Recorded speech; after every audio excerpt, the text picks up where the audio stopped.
Que représente la feuille de coca pour les peuples boliviens indigènes?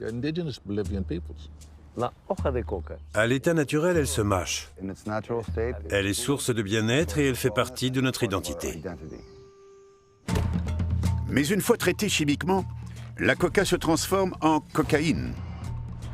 Dans les années 1980 et 90, sous la pression des États-Unis, qui ont initié une guerre contre les drogues, nous détruirons ce fléau. Unissons nos forces pour le combattre.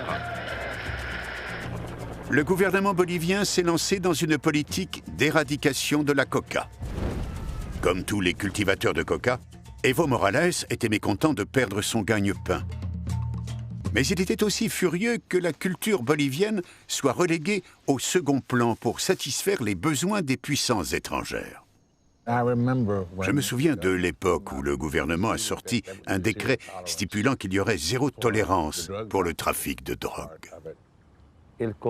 Toute personne consommant de la feuille de coca, que ce soit pour le thé ou autre, était considérée comme un consommateur de drogue et ou dépendant. Mais c'était en fait une extension du projet nord-américain dans le but de pénaliser une pratique inhérente à notre culture. Et vous avez tenu tête au gouvernement. Dans les années 80, j'ai intégré le syndicat des producteurs de coca. Il y avait une unité de police spéciale chargée de combattre les producteurs de coca.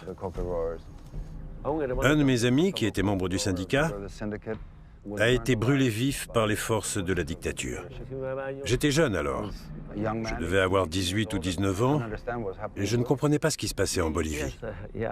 C'est comme ça que j'ai commencé en gros à prendre conscience et à me sensibiliser aux problèmes des droits de l'homme.